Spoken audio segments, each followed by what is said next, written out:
Bonjour les amis, alors aujourd'hui je vais vous présenter une idée que j'ai eue, qui est de faire des entretiens avec une personnalité très importante de la musique traditionnelle, entre guillemets, d'Amérique latine en France, depuis de nombreuses décennies. Voilà, alors je ne vous dis pas de qui il s'agit, je tease un peu les prochaines vidéos parce que c'est pas tout, on va pas faire ça dans l'immédiateté proche. On va attendre un petit peu parce qu'il faut que ça s'organise et qu'on y réfléchisse. Mais j'ai déjà l'accord de cette personne que je connais très très bien et que vous connaissez très très bien aussi depuis des années, dont vous écoutez beaucoup de thèmes musicaux composés ou de thèmes enregistrés sur différents disques, de nombreux disques, autour de la flûte indienne en France. Voilà, c'est quelqu'un qui est très connu, des aficionados évidemment, hein, c'est évidemment. Et aussi bien en France qu'à l'étranger, jusqu'au Japon, etc. Voilà.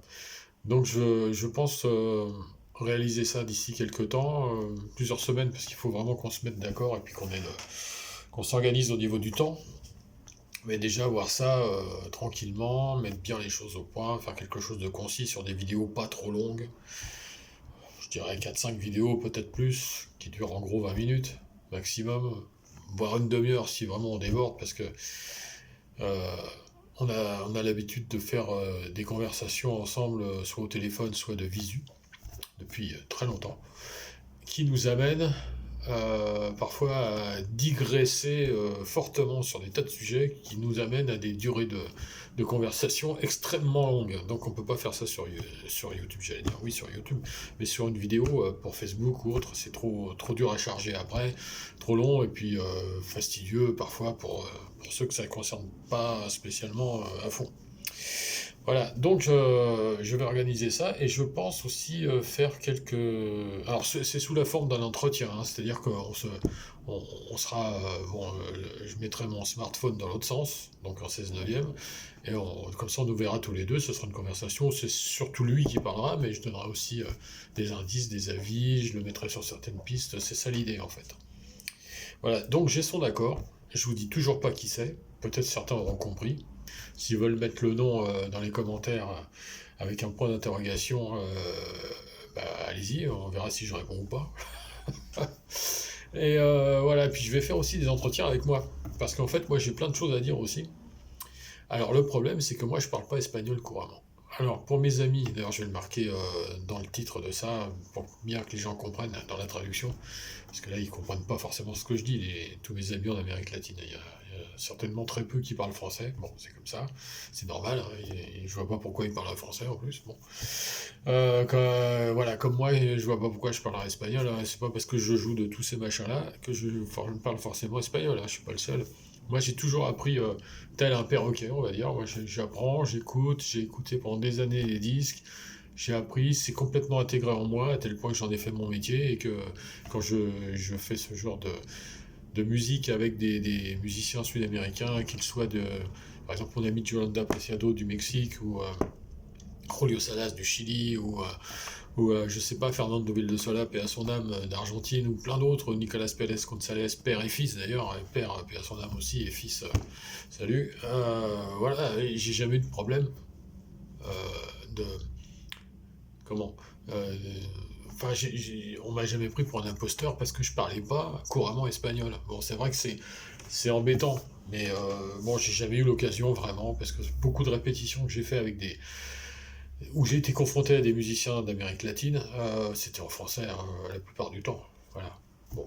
Et puis ils parlaient entre eux en espagnol, je comprenais un peu, je comprends quand même, mais de là à faire des phrases comme je suis en train de le faire en français là, c'est impossible. Donc je suis désolé, j'espère que ces gens-là comprendront, en tout cas me pardonneront, et ils comprendront un peu ce que je dis.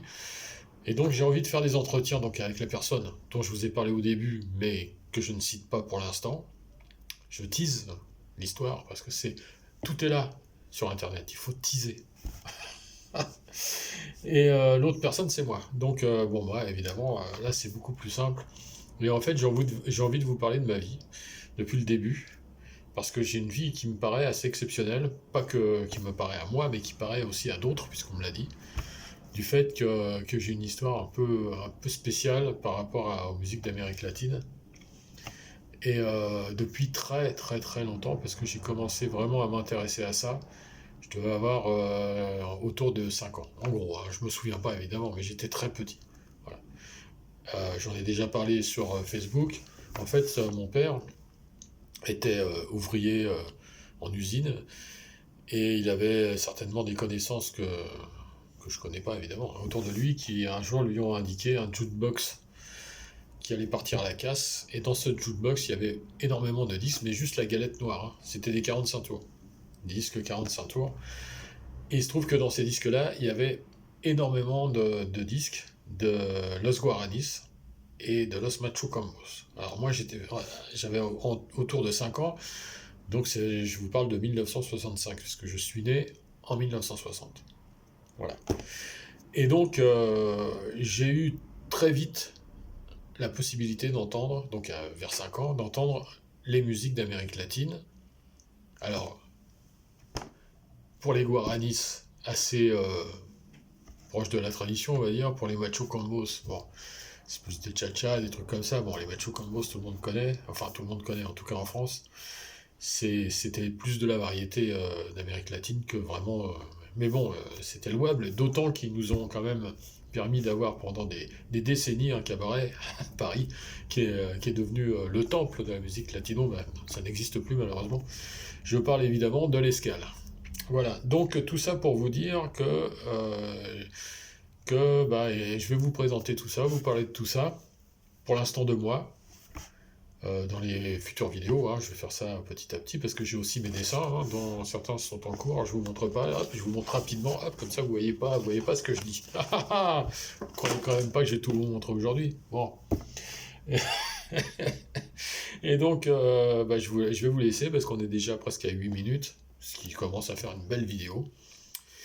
Et donc je reviendrai vers vous pour vous parler de tout ça, sans oublier une chose très importante, c'est que je fais ça avec humour, et ce sera fait également avec humour avec la personne dont je vous ai parlé, sans vous dire son nom. Ce sera fait avec humour, et pourquoi? Parce qu'on est dans un monde compliqué, et moi l'humour, c'est mon truc. Alors pour ceux que ça ne plaît pas, parfois pour ceux que ça ne plaît pas, ça c'est du français mal français, hein. Pour ceux à qui ça ne plairait pas, eh bien c'est pas grave, il y a plein d'autres trucs à voir sur internet. Vous gênez pas. Voilà, donc je vais vous laisser pour aujourd'hui. Je vais continuer mon dessin, hop, que je vous montre sans vous le montrer, hop, tac. Et je vous dis à bientôt, et on réfléchit à tout ça, et on va mettre tout ça j'allais dire en branle, mais ça se dit pas. Hein. Ah, si, on remarque, le branle, c'est une danse, hein, une danse du Moyen-Âge, je crois. Bon, on va mettre tout ça en exergue, ça c'est peut-être plus français, dans les temps qui viennent, en espérant qu'on pourra le faire et que ce sera intéressant, mais ça, je pense que ça va l'être, surtout avec la personne dont je vous dis pas le nom, tout en vous laissant réfléchir. Voilà, je vous souhaite une belle journée, c'est un dimanche. Ici à Paris il pleut, enfin il pleuvait tout à l'heure, attends je sais pas, et je vous dis à bientôt, et surtout, n'oubliez pas de vous marrer, de rire. Voilà, parce que ce monde étant ce qu'il est, et je ne rentre pas dans les détails, mais vous m'avez compris sans le dire, je pense qu'il faut vraiment avoir de l'humour pour continuer. Sinon, c'est pas la peine, hein, je le dis franchement. C'est mon avis et je le partage avec moi. Sur ce, je vous souhaite une belle journée, je continue le dessin et compagnie, et surtout que la force soit avec vous. Amen.